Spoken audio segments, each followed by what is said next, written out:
മിശിഹായിൽ എൻ്റെ പ്രിയ സഹോദരീ സഹോദരന്മാരെ, ഭാരതത്തിൻ്റെ അപ്പസ്തോലനും ക്രിസ്തുവിൻ്റെ അപ്പസ്തോലനുമായ മാർത്തോമാ ശ്ലീഹായെക്കുറിച്ചാണ് നമ്മൾ ഇന്ന് ചിന്തിക്കുക.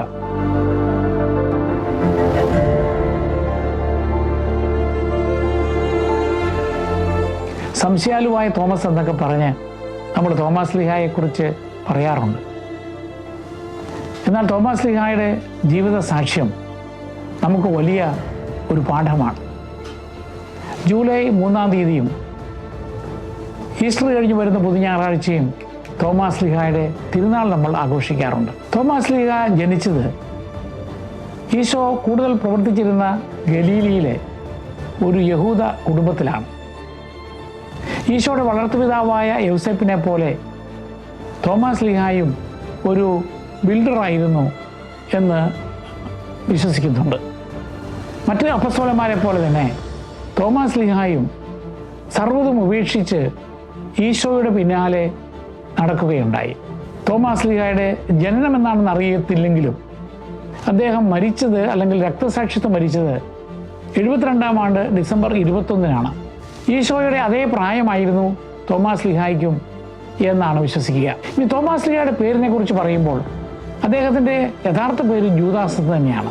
പല യൂദാസുമാരുള്ളത് കൊണ്ട്, യൂദാസ് കറിയാത്ത, യൂദാസ് സദേവൂസ് അങ്ങനെയുള്ളത് കൊണ്ട് തോമാ ശ്ലീഹായെ തിരിച്ചറിയുവാൻ വേണ്ടി ജൂദാസ് ദ ട്വിൻ എന്നാണ് അറിയപ്പെട്ടിരുന്നത്, അല്ലെങ്കിൽ ജൂദാസ് തോമസ്. തോമസ് എന്ന വാക്ക് ഒരു ഹിബ്രായ പദമാണ്. അതിൻ്റെ അർത്ഥം ഇരട്ട എന്നതാണ്. അതിൻ്റെ ഗ്രീക്ക് ഭാഷയാണ് ദിദിമൂസ്. അപ്പോൾ തോമസ് എന്നോ ദിദിമൂസ് എന്നോ പറഞ്ഞാൽ ഇരട്ട എന്ന അർത്ഥത്തിൽ അദ്ദേഹത്തിന് ഒരു ഇരട്ട സഹോദരനോ അല്ലെങ്കിൽ ഇരട്ട സഹോദരിയോ ഉണ്ടായിരുന്നു. യഹൂദന്മാർക്ക് അക്കാലത്ത് ഒരു യഹൂദ നാമവും ഒരു വിജാതീയ നാമവും ഉണ്ടായിരിക്കും. യൂദയായിലായിരിക്കുമ്പോൾ അവർ ഒരു പേരിൽ അറിയപ്പെടും. അതുപോലെ തന്നെ വിജാതീയ പ്രദേശങ്ങളിൽ ചെല്ലുമ്പോൾ ഹെബ്രായ ഭാഷയിൽ നിന്ന് വ്യത്യസ്തമായി ഗ്രീക്ക് ഭാഷയിലുള്ള പേരിലായിരിക്കും അവർ അറിയപ്പെടുക. അങ്ങനെയാണ് പൗലോസ് ശ്ലീഹ സാവൂൾ എന്നും പോൾ എന്നും അറിയപ്പെടുക. അതുപോലെ തോമസും ദിദിമൂസും. സുവിശേഷങ്ങളിലേക്ക് വരുമ്പോൾ ഈശോയോട് ചേർന്ന് തോമാ ശ്ലീഹ പൂർണ്ണമായി പരസ്യം ചെയ്ത കാലത്ത് യാത്ര ചെയ്യുന്നു. ഈശോയുടെ പ്രബോധനങ്ങൾ കേൾക്കുകയും അതുപോലെ തന്നെ ഈശോ ചെയ്യുന്ന അത്ഭുതങ്ങൾ കാണുകയും ചെയ്യുന്നു. ഈശോയുടെ മാർഗങ്ങൾ അദ്ദേഹം നേരിട്ട് മനസ്സിലാക്കുന്നു.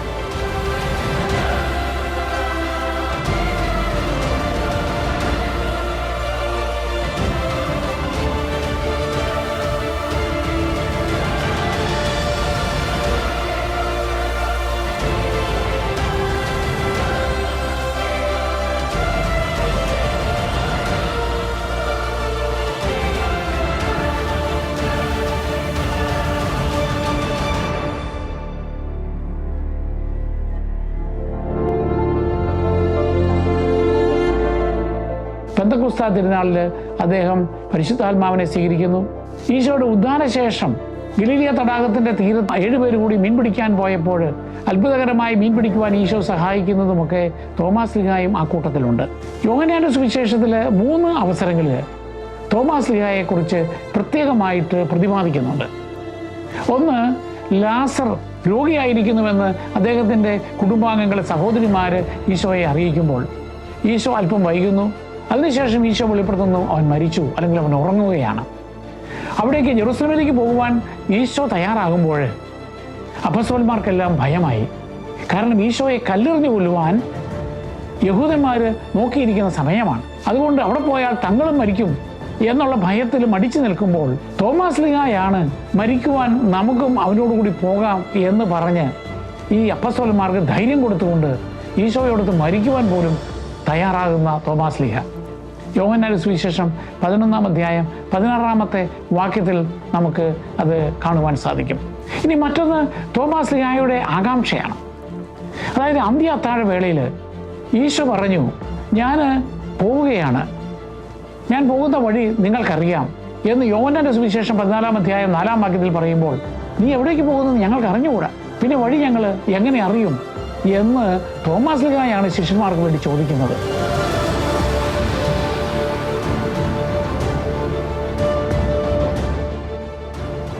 You know the way to where I'm going. We don't know where you're going. How can we know the way? I am the way, the truth, and the life. ആ അവസരത്തിലാണ് ഈശോ പറയുക, ഞാൻ വഴിയാണ്, ഞാൻ സത്യമാണ്, ഞാൻ ജീവനാണ്. എന്നിലൂടെ അല്ലാതെ മറ്റാർക്കും എൻ്റെ പിതാവിൻ്റെ സന്നിധിയിലേക്ക് വരുവാൻ പറ്റുകയില്ല. യോഹന്നാന്റെ സുവിശേഷം 14 അധ്യായം 6 വാക്യം.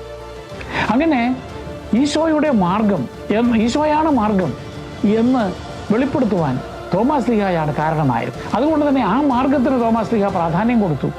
ഈശോയുടെ മാർഗം പഠിപ്പിച്ച ഭാരതത്തിലെ ആളുകളെ പറ്റി പറഞ്ഞിരുന്നത് മാർഗം കൂടിയവർ എന്നാണ്. ഈശോയുടെ മാർഗം, തോമായുടെ മാർഗത്തിൽ കൂടിയവരാണ് ഈ മാർഗം കൂടിയവർ. ആ മാർഗത്തിൽ വസിക്കുന്നവരാണ് മാർഗവാസികൾ. ആ മാർഗത്തെ ഒരു നൃത്തമായി അവതരിപ്പിക്കുന്നതാണ് മാർഗംകളി. ഇനി മൂന്നാമതായിട്ട് യോഹന്നാൻ സുവിശേഷം അവതരിപ്പിക്കുന്നത് സംശയാലുവായ തോമസിനെ പറ്റിയാണ്. അതായത് ഈശോയുടെ ഉദ്ധാന ശേഷം അന്നേ ദിവസം തന്നെ വൈകുന്നേരം മാളിക മുറിയിലിരുന്ന് പ്രാർത്ഥിച്ചുകൊണ്ടിരിക്കുന്ന ശിഷ്യഗണത്തിന് ഈശോ പ്രത്യക്ഷപ്പെടുമ്പോൾ തോമാസ് ലീഹ ആ കൂടെ ഇല്ല. തോമാസ് ലീഹ എന്തുകൊണ്ട് അവിടെ ഇല്ല എന്നുള്ളതിന് വിശദീകരണം പറയുന്നത് ഒരുപക്ഷെ അദ്ദേഹം ഏകനായി പോയി ദുഃഖാചരണം നടത്താൻ പോകുന്നതാകാം, അല്ലെങ്കിൽ ശിഷ്യഗണങ്ങൾ യഹൂദന്മാരെ ഭയപ്പെട്ടിരിക്കുകയാണ്. അപ്പം അതുകൊണ്ട് എന്താണ് പുറത്ത് സംഭവിക്കുന്നത് എന്നത് പഠിക്കാൻ പോയതാകാം ധൈര്യത്തോടെ. ഏതായാലും 3 കാര്യങ്ങൾ തോമാസ് ലീഹായ്ക്ക് ആ അവസരത്തിൽ നഷ്ടപ്പെടുകയാണ്. ഒന്ന്, ഉത്ഥിതനായ മിശിഹായെ കാണുക എന്ന് പറയുന്ന ഒരു വലിയ അനുഭവം അദ്ദേഹത്തിന് നഷ്ടപ്പെടുകയാണ്. രണ്ടാമത്, ഈശോ പ്രത്യക്ഷപ്പെട്ടപ്പോൾ ശിഷ്യന്മാർക്ക് അവരുടെ മേൽ ഊതിക്കൊണ്ട് പരിശുദ്ധാത്മാവിനെ നൽകുന്നുണ്ട്, അത് തനിക്ക് നഷ്ടപ്പെട്ടു. മൂന്നാമത്, അപ്പസ്തോലന്മാരോട് നിങ്ങൾ വചനം പ്രഘോഷിക്കാൻ പോവുക എന്ന് പറഞ്ഞ് അവരെ കമ്മീഷൻ ചെയ്യുന്നുണ്ട്. യോഹന്നാന്റെ സുവിശേഷം 20 അധ്യായം 20 മുതൽ 23 വരെയുള്ള വാക്യങ്ങളിൽ. ഇത് മൂന്നും മറ്റ് ശിഷ്യന്മാർ പറഞ്ഞപ്പോൾ തനിക്കതെല്ലാം ഇപ്പോൾ നഷ്ടപ്പെട്ടല്ലോ എന്നുള്ള ഹൃദയവേദനയോടുകൂടിയാണ് തോമസ് പറയുക, ഞാൻ നിങ്ങൾക്ക് പറയുന്നത് വിശ്വസിക്കാം, പക്ഷെ എനിക്ക് ആ ഉദ്ധിതനായ മിശിഹായിൽ വിശ്വസിക്കണമെങ്കിൽ ഇതേ അവസരങ്ങൾ എനിക്കും ഉണ്ടാകണം. അതുകൊണ്ട് അദ്ദേഹം ഒരു നിർബന്ധം പറയുകയാണ്, എനിക്കും ഉദ്ധിതനായ ഈശോയെ കാണണമെന്ന്. തോമാസ് ലീഹ പിന്നെ ഈശോയെ ഉപേക്ഷിച്ചോ അപ്പസ്തോലന്മാരുടെ കൂട്ടായ്മ വിട്ടോ പോവുകയല്ല. പിന്നെ തോമാസ് ലീഹ ഒരു പാഠം പഠിച്ചു, ശിഷ്യന്മാരുടെ കൂടെ നിന്ന് പ്രാർത്ഥിച്ചാലേ ഉള്ളൂ ഈശോ വരുമ്പോൾ തനിക്കും ആ അനുഭവത്തിലേക്ക് വരുവാൻ പറ്റുകയുള്ളൂ. അങ്ങനെ പിറ്റേ ഞായറാഴ്ച ഈശോ സിഹിയോൻ ശാലയിൽ അവിടെ പ്രത്യക്ഷപ്പെടുന്ന അവസരത്തിൽ തോമാസ് ലീഹായുമുണ്ട്. അപ്പോൾ ഈശോ തോമാസ് ലീഹായെ പ്രത്യേകമായിട്ട് വിളിക്കുകയാണ്, തോമാ നീ ഇവിടെ വരിക, എൻ്റെ മുറിവുകൾ കാണുക, നീ അവിശ്വാസിയാകാതെ വിശ്വാസിയായിരിക്കുക എന്ന് പറയുമ്പോൾ തോമാസ് ലീഹ ഒരു വലിയ പ്രഖ്യാപനം നടത്തുകയാണ്, എൻ്റെ കർത്താവേ, എൻ്റെ ദൈവമേ എന്ന്. അതിന് ആഴമായ ഒരു അർത്ഥമുണ്ട്. എൻ്റെ കർത്താവേ അല്ലെങ്കിൽ മൈ ലോഡ് എന്ന് പറയുമ്പോൾ എന്നേക്കാൾ ശ്രേഷ്ഠനായ ആരെയും വിളിക്കുന്ന ഒരു പദമാകാം, അല്ലെങ്കിൽ ദൈവത്തെ വിളിക്കുന്ന പദമാകാം. അപ്പോൾ ഇത്രയും നാളും നീ എൻ്റെ നാഥനാണ്, എൻ്റെ ഗുരുവാണ് എന്നൊക്കെ തോമാസ് ലീഹ വിശ്വസിക്കുകയും ഏറ്റുപറയുകയും ചെയ്തിരുന്നുവെങ്കിൽ തോമാസ് ലീഹ ഇപ്പോൾ ബോധ്യത്തോടെ പറയുകയാണ്, എൻ്റെ ഗുരുവായ അങ്ങ്, എൻ്റെ നാഥനായ അങ്ങ് ഇനി എൻ്റെ ദൈവം കൂടിയാണ്. അങ്ങനെ ഒരു വലിയ ബോധ്യത്തിലേക്ക് വരുവാൻ തോമാസ് ലീഹ കാരണമാകുന്നു. മറ്റൊന്ന്, ഈ അനുഭവത്തിലൂടെയാണ് ഈശോയുടെ ഉദ്ധാനത്തെക്കുറിച്ച് ഒന്നുകൂടി ക്രൈസ്തവ ലോകത്തിന് തെളിവായിട്ട് കൊടുക്കുവാനും കാരണമായിത്തീരുന്നു. തോമാസ് ലീഹായുടെ പ്രേക്ഷിത പ്രവർത്തനത്തെക്കുറിച്ച് നമുക്കൊന്ന് ചിന്തിക്കാം. ഈശോയ്ക്ക് തൻ്റെ പരസ്യ ജീവിതകാലത്ത് 3 വർഷവും ഏതാനും മാസങ്ങളേ ഉള്ളൂ ഈശോ പരസ്യ ജീവിതം നടത്തുന്നുള്ളൂ. അതിനുശേഷം തൻ്റെ സഭയെ സ്ഥാപിച്ചുകൊണ്ട് അത് നിലനിർത്തിക്കൊണ്ട് പോകേണ്ടതിന് ഒരു സക്സഷൻ പ്ലാൻ, ഒരു പിന്തുടർച്ചാവകാശത്തിൻ്റെതായ ഒരു പദ്ധതി ഈശോ തയ്യാറാക്കി. അതിന് പ്രകാരമാണ് 72 ശിഷ്യന്മാരെയും 12 അപ്പസ്തോലന്മാരെയും തിരഞ്ഞെടുക്കുകയും പരിശീലിപ്പിക്കുകയും ചെയ്തത്. അപ്പസ്തോലന്മാരുടെ നടപടി പുസ്തകത്തിൽ തോമാസ് ലീഹായുടെ പ്രേക്ഷിത പ്രവർത്തനത്തെക്കുറിച്ച് കാര്യമായിട്ട് വിശദീകരിക്കുന്നില്ല. എന്നാൽ ചില അപ്രാമാണിക ഗ്രന്ഥങ്ങളിലും പാരമ്പര്യങ്ങളിലും തോമാസ് ലീഹായുടെ പ്രേക്ഷിത പ്രവർത്തനത്തെക്കുറിച്ച് വിവരിക്കുന്നുണ്ട്.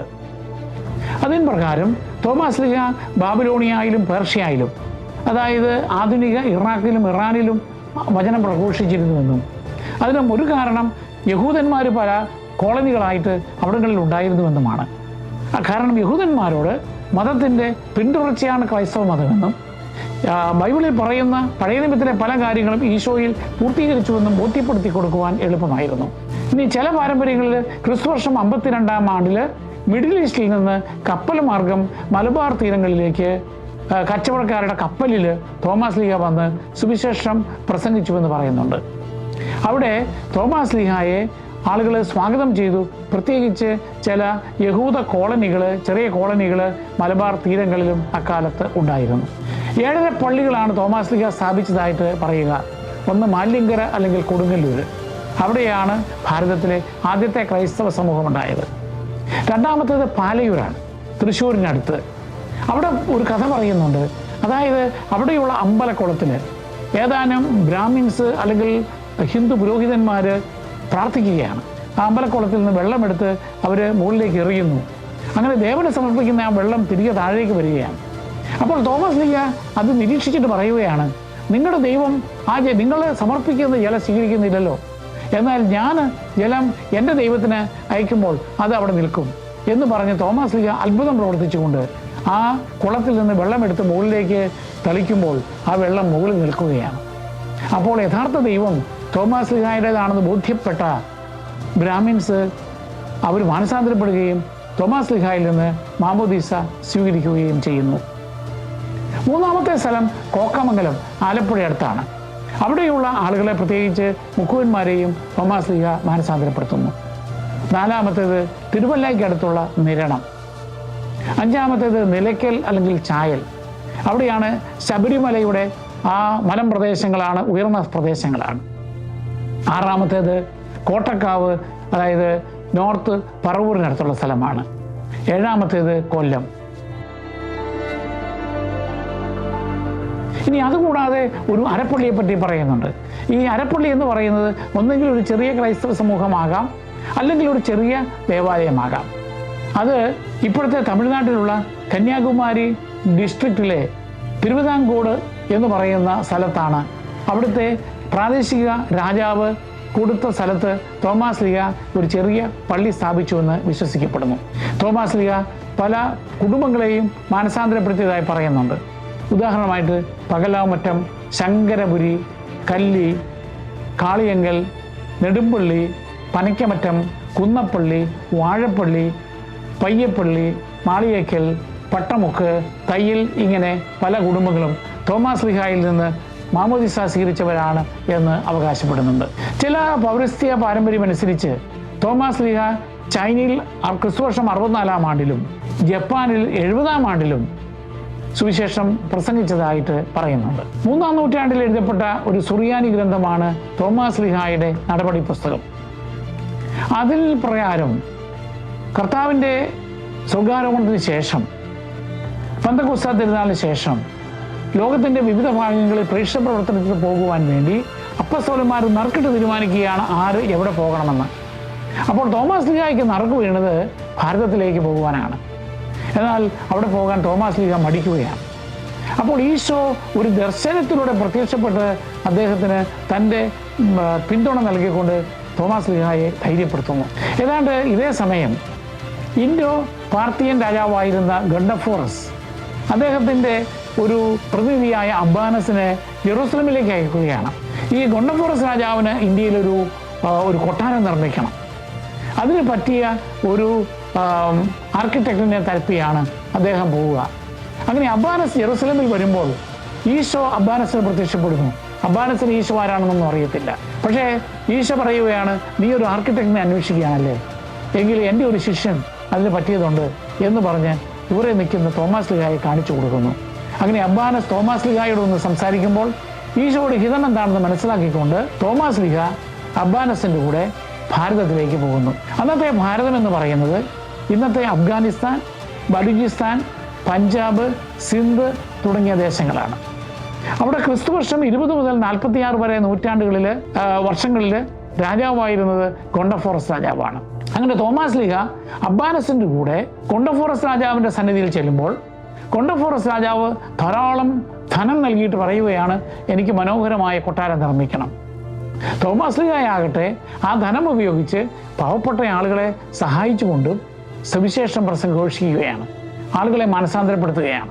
എന്നാൽ തോമസ് ലീഹ തനിക്ക് വേണ്ടി കൊട്ടാരം നിർമ്മിക്കുന്നില്ല, അവനൊരു പക്ഷേ ആ പണം ദുരുപയോഗിക്കുകയാണ് എന്ന് മനസ്സിലാക്കിയ രാജാവ് തോമസ് ലീഹായെ തൻ്റെ സന്നിധിയിലേക്ക് വിളിക്കുകയും ചോദ്യം ചെയ്യുകയും ചെയ്യുന്നു.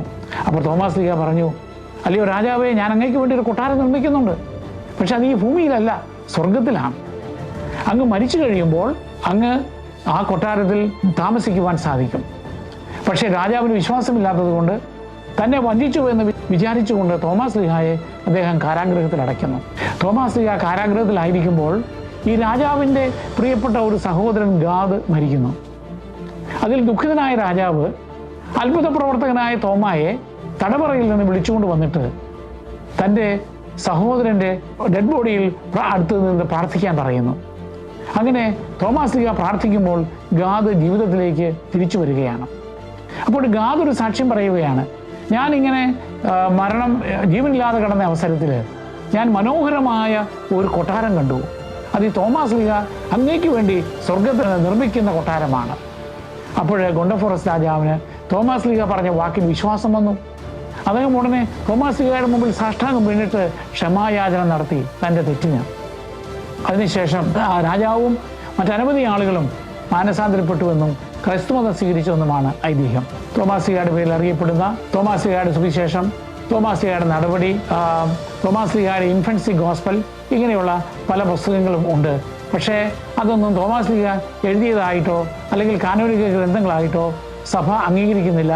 അതൊക്കെ ഹെരസിയായിട്ടാണ് സഭ കാണുക. പാരമ്പര്യമനുസരിച്ച് തോമാസ് ലീഹ തൻ്റെ ശിഷ്യനായ മാർ അദ്ദായിയെ എദേസായിലേക്ക് സുവിശേഷവൽക്കരണത്തിന് അയക്കുന്നു. അതിനുശേഷം തോമാസ് ലീഹ ടക്സീല, മലബാർ തുടങ്ങിയ പ്രദേശങ്ങളിൽ നിന്ന് എദേസയിലെ സഭയിലേക്ക് ചില കത്തുകൾ അയക്കുന്നുണ്ട്. ആ കത്തുകൾ എദേസായിലെ സഭയുടെ ഞായറാഴ്ച പ്രാർത്ഥനകളിൽ അവർ വായിക്കുന്നുണ്ട്. അങ്ങനെ എദേസായിലെ സഭയും തോമാസ് ലീഹായും തമ്മിൽ ഒരു വലിയ ബന്ധമുണ്ടാകുന്നു. എദേസായിലെ ക്രൈസ്തവർ തോമാസ് ലീഹായെ തങ്ങളുടെ തന്നെ അപ്പസ്തോലനായി പരിഗണിക്കുന്നു. അതുകൊണ്ടാണ് പിന്നീട് ക്രിസ്തുവർഷം 232 ജൂലൈ 3-ാം തീയതി മൈലാപ്പൂരിൽ നിന്ന് തോമാസ് ലീഹായുടെ അസ്ഥി ഉൾപ്പെടെയുള്ള ഭൗതിക തിരിശേഷിപ്പുകൾ എദേസായിലെ സഭയിലേക്ക് കൊണ്ടുപോകാനിടയാകുന്നത്. തോമാസ് ലീഹായുടെ ഈ ലേഖനങ്ങൾ അരമായ ഭാഷയിലാണ് എഴുതപ്പെട്ടത്. അത് മറ്റു സഭകളിലേക്ക് വ്യാപിച്ചില്ല, കാനോനികമായി അംഗീകരിച്ചില്ല. കാരണം അത് തോമാസ് ലീഹ ഈ വ്യക്തിഗതമായ സഭയിലേക്ക് എഴുതുന്ന ഒരുതരം ന്യൂസ് ലെറ്ററാണ്. പൗലോസ് ലീഹയുടെ ലേഖനം പോലെയല്ല. അപ്പോൾ അതുകൊണ്ട് പക്ഷേ എദേസായിലെ സഭ അത് വളരെ വിലപ്പെട്ടതായി കണക്കാക്കുകയും അത് സൂക്ഷിച്ചു വയ്ക്കുകയും തങ്ങളുടെ ആത്മീയ പിതാവ് തങ്ങൾക്ക് അയച്ച അമൂല്യനിധിയായി അത് കണക്കാക്കുകയും ചെയ്തു. സുവിശേഷങ്ങളുടെയും അതുപോലെ തന്നെ ലേഖനങ്ങളുടെയും കയ്യെഴുത്ത് പ്രതികളോടൊപ്പം തന്നെ ഇവയും അവർ ദേവാലയത്തിൽ സൂക്ഷിച്ചു വെച്ചു. നിർഭാഗ്യവശാൽ ക്രിസ്തുവർഷം 201 റിവർ ബേസിൻ നദിയിലുണ്ടായ ഒരു ജലപ്രളയത്തിൽ ദേവാലയം നശിക്കുകയും ആ ദേവാലയത്തോടൊപ്പം ഈ കയ്യെഴുത്ത് പ്രതികൾ നഷ്ടപ്പെടുകയും ചെയ്തു. ഒരു പാരമ്പര്യമനുസരിച്ച് മാതാവിൻ്റെ സ്വർഗാരോപണത്തിന് സാക്ഷ്യം വഹിച്ച ഒരു വ്യക്തിയാണ് തോമാസ് ലീഹ. അല്ലെങ്കിൽ മാതാവ് സ്വർഗാരോപണം ചെയ്തതിന് തെളിവിന് കാരണമായി തീർന്നതും തോമാസ് ലീഹായാണ്. ഇതനുസരിച്ച് അരിമത്തിയാക്കാരൻ ജോസഫിൻ്റെ പേരിൽ അറിയപ്പെടുന്ന ദ പാഷൻ ഓഫ് മേരി എന്ന് പറയുന്ന ഒരു ടെക്സ്റ്റിൽ പറയുന്നത് ഇപ്രകാരമാണ്. മാതാവ് മരണാസന്നയായ സമയത്ത് മാലാഖമാർ വിവിധ പ്രദേശങ്ങളിലുള്ള അപ്പസ്തോലന്മാർക്ക് പ്രത്യക്ഷപ്പെടുകയും മരിക്കുന്നതിന് മുമ്പ് മാതാവിനെ കാണുവാൻ ആവശ്യപ്പെടുകയും ചെയ്യുന്നു. അതിന് പ്രകാരം അവരെല്ലാം തോമാസ് ലീഹ ഒഴികെ ബാക്കി എല്ലാവരും മാതാവിനെ വന്ന് കാണുന്നു, മാതാവിൻ്റെ മരണത്തിന് സാക്ഷ്യം വഹിക്കുന്നു, മാതാവിൻ്റെ മൃതസംസ്കാരത്തിൽ പങ്കെടുക്കുന്നു. പക്ഷേ തോമാസ് ലീഹായ്ക്ക് മാതാവ് മരിച്ച 3-ാം ദിവസം മാത്രമേ വരുവാൻ സാധിച്ചുള്ളൂ. തോമാസ് ലീഹയുടെ നിർബന്ധപ്രകാരം അവിടെ ഉണ്ടായിരുന്ന ആളുകൾ മാതാവിൻ്റെ ശവകുടീരം തുറക്കുന്നു. അപ്പോൾ മാതാവിൻ്റെ മൃതശരീരം അതിൽ കാണുന്നില്ല. തോമാസ് ലീഹ മുകളിലേക്ക് നോക്കിയപ്പോൾ മാതാവ് സ്വർഗത്തിലേക്ക് ആരോപണം ചെയ്യുന്നതായിട്ട് കാണുന്നു. ഇത് അറിഞ്ഞ് ബാക്കി ശിഷ്യന്മാർ തിരികെ വരികയും മാതാവിൻ്റെ ആ എംപ്റ്റി ടൂംബ് കാണുകയും അതിൽ അവർ വിശ്വസിക്കുകയും ചെയ്യുന്നു. ഇപ്രകാരം മാതാവിൻ്റെ ആ സ്വർഗാരോപണത്തിന് ഒരു സാക്ഷിയാകുവാൻ അല്ലെങ്കിൽ ആ വിശ്വാസം പ്രചരിപ്പിക്കുവാൻ തോമാസ് ലീഹായുടെ അനുഭവം കാരണമായി തീരുകയും ചെയ്യുന്നു. തോമാസ് ലീഹായുടെ രക്തസാക്ഷിത്വത്തെക്കുറിച്ചും ഒരു കഥയുണ്ട്. അതായത് തോമാസ് ലീഹ മറ്റപ്പസ്തോലന്മാരെ പോലെ തന്നെ ഈശോയുടെ ശക്തിയാൽ ഈശോയുടെ നാമത്തിൽ അനവധി അത്ഭുതങ്ങളും അടയാളങ്ങളും കാണിക്കുകയും ആളുകളെ മാനസാന്തരപ്പെടുത്തുകയും ചെയ്യുന്നുണ്ട്. അങ്ങനെ അദ്ദേഹം സിറിയയിലും പേർഷ്യയിലും ഇന്ത്യയിലുമൊക്കെ പ്രവർത്തിക്കുന്നുണ്ട്. 20 വർഷക്കാലം ഇപ്പോഴത്തെ കേരളത്തിൽ സുവിശേഷ വേല ചെയ്ത ശേഷം അദ്ദേഹം തമിഴ്നാട്ടിലെ മൈലാപ്പൂരിലേക്ക് പോകുന്നു. മൈലാപ്പൂർ എന്ന് പറഞ്ഞാൽ മയിലുകളുടെ നഗരമെന്നാണ്, സിറ്റി ഓഫ് പീകോക്സ്. അവിടെ അദ്ദേഹത്തിന് പ്രാദേശിക രാജാവും ജനങ്ങളും സ്വീകരണം കൊടുക്കുന്നു. തോമാസ് ലീഹ അവിടെ പല അത്ഭുതങ്ങൾ കാണിക്കുന്നു, പല ആളുകളെ മാനസാന്തരപ്പെടുത്തുന്നു. അക്കാലത്ത് ലിറ്റിൽ മൗണ്ട് എന്ന ഒരു ചെറിയ മലയിൽ ഒരു ഗുഹയിൽ തോമാസ് ലീഹ പ്രാർത്ഥിച്ചിരുന്നു. അതിനോട് ചേർന്നുള്ള ഒരു മലയിൽ തോമാസ് ലീഹ ഒരു ദേവാലയം പണിയുന്നുണ്ട്. അതാണ് പിന്നീട് പോർച്ചുഗീസുകാർ ദേവാലയം പണിത് സെൻറ് തോമസ് മൗണ്ട് എന്ന പേരിൽ അറിയപ്പെടുന്നത്. ആ സെൻറ് തോമസ് മൗണ്ടിൽ തോമാസ് ലീഹ കല്ലിൽ കൊത്തിയുണ്ടാക്കിയ ഒരു കുരിശുണ്ടാകുന്നു. ആ കുരിശിന് ദൈവികമായ പ്രകാശമുണ്ടാവുകയും അവിടെ രക്തം പൊടിയുകയും ചെയ്തിരുന്നുവെന്നും അങ്ങനെ ആ അത്ഭുത കുരിശ്, മർത്തോമാ കുരിശ്, പല ആളുകൾക്കും അവരുടെ വിശ്വാസത്തെ സ്ഥിരപ്പെടുത്തുവാൻ സഹായിച്ചുവെന്നും പറയുന്നുണ്ട്. മൈലാപ്പൂരിലെ ധാരാളം ആളുകൾ ക്രൈസ്തവ മതം സ്വീകരിച്ചപ്പോൾ അവിടെ എതിർപ്പുമുണ്ടാകുന്നു. അങ്ങനെ എതിർത്ത ആളുകളാണ് തോമാസ് ലീഹ പ്രാർത്ഥിച്ചുകൊണ്ടിരിക്കുന്ന അവസരത്തിൽ ഏതാനും പേര് തോമാസ് ലീഹയെ കുന്തം കൊണ്ട് കുത്തി കൊലപ്പെടുത്തുന്നത്. അങ്ങനെ 72-ാം ആണ്ടിൽ തോമാസ് ലീഹ രക്തസാക്ഷിയാകുന്നു. നമുക്കറിയാം, ഈശോ കുരിശിൽ കിടക്കുമ്പോഴും ഇതുപോലൊരു കുന്തം കൊണ്ട് കുത്തിയാണ് അദ്ദേഹത്തിൻ്റെ തിരുവിലാവ് തുറക്കപ്പെട്ടത്.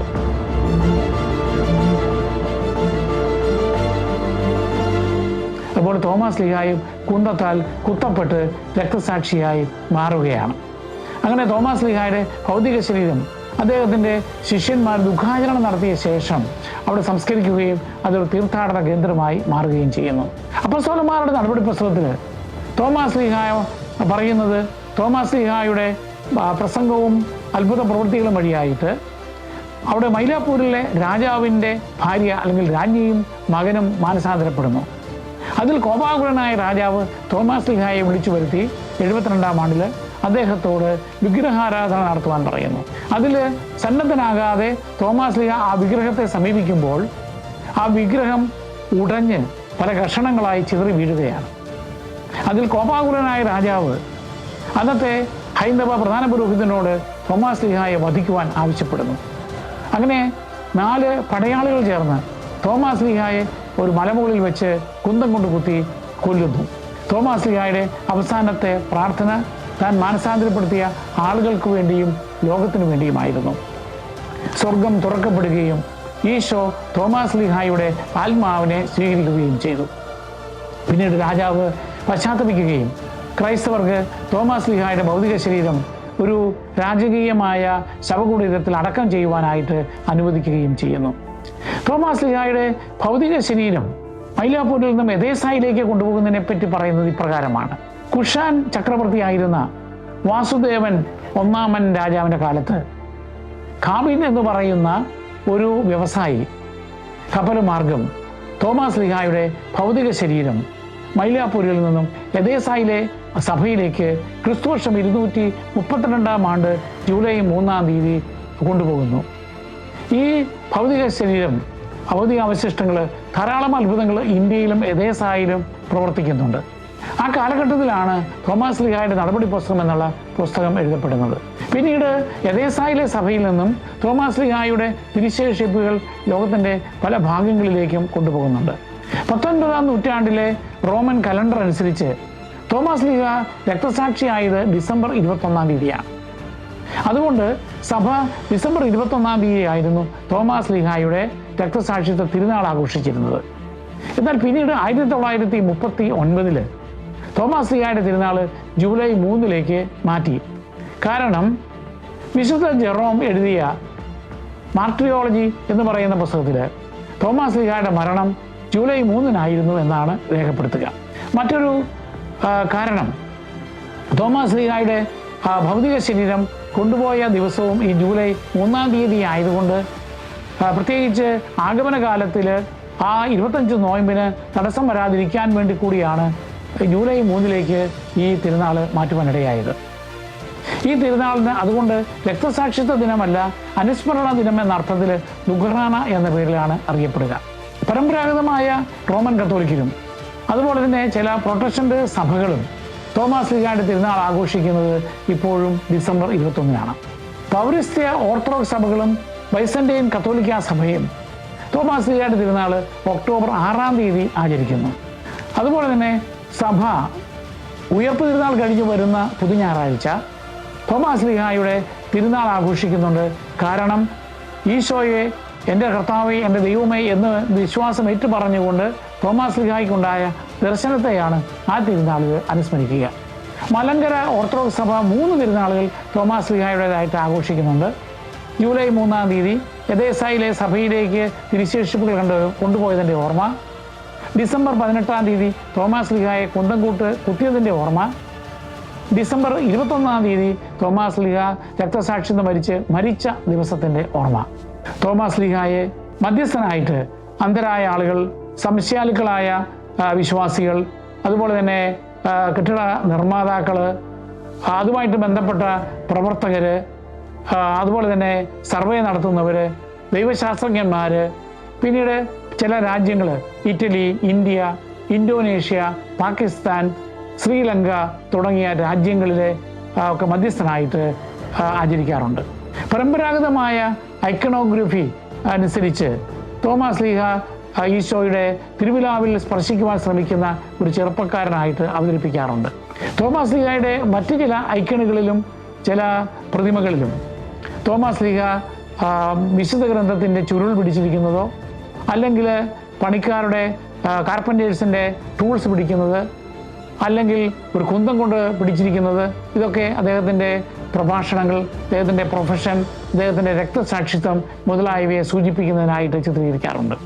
തോമാസ് ലീഹായുടെ ജീവിതത്തിൽ നിന്നുള്ള സന്ദേശങ്ങൾ എന്തൊക്കെയാണ്? ഒന്ന്, നമുക്ക് സംശയം വരുമ്പോൾ സത്യാന്വേഷികളാവുക.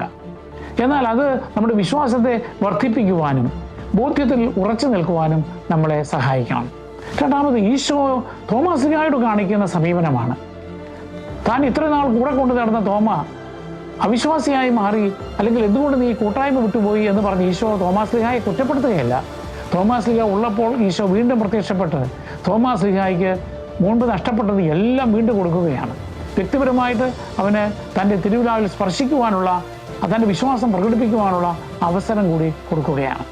മറ്റൊന്ന്, തോമാസ് ലീഹായോട് സുവിശേഷവൽക്കരണത്തിനുള്ള തീക്ഷ്ണതയാണ്. അതായത് ലോകത്തിൻ്റെ വിദൂരങ്ങളിലേക്ക് പോയി വചനം പ്രസംഗിക്കുവാനും അതിനുവേണ്ടി തന്നെ എന്ത് ത്യാഗം സഹിക്കുവാനും അദ്ദേഹം തയ്യാറാവുകയാണ്. മറ്റൊന്ന്, തോമാസ് ലീഹായുടെ ധീരതയും ആ ഉറച്ച വിശ്വാസത്തിലുള്ള സ്ഥിരതയുമാണ്.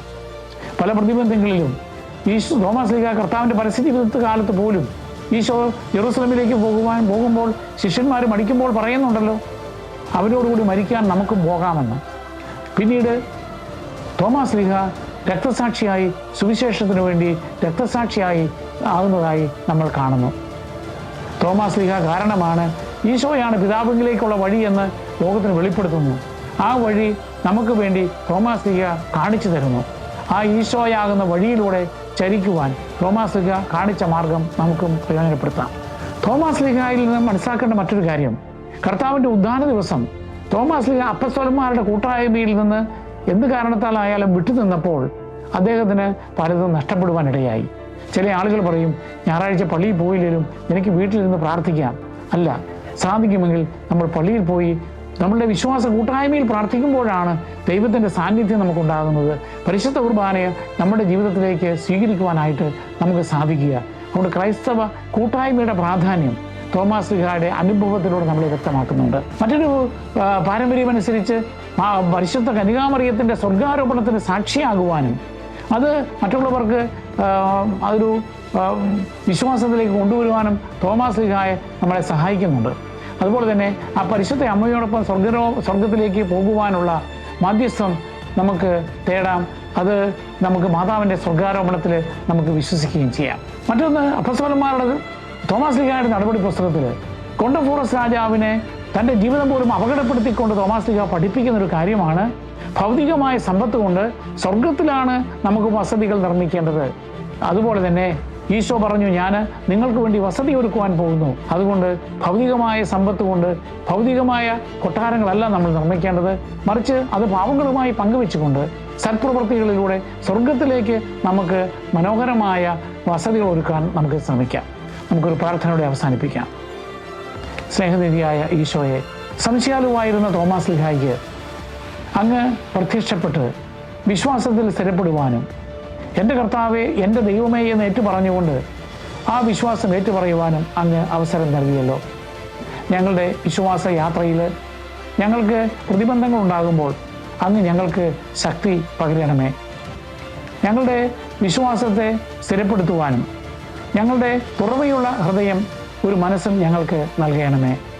അങ്ങ് തോമാസ് ലീഹായെ അനുഗ്രഹിച്ച് ശക്തിപ്പെടുത്തിയതുപോലെ ഞങ്ങളെയും വിശ്വാസത്തിൽ ശക്തിപ്പെടുത്തി അങ്ങേക്ക് സാക്ഷ്യം വഹിക്കുവാൻ, ലോകമെങ്ങും അങ്ങയുടെ വചനം പ്രഘോഷിക്കുന്നതിന് ഉപകരണങ്ങളാക്കി മാറുവാൻ ഞങ്ങളെയും അങ്ങ് സഹായിക്കണമേ.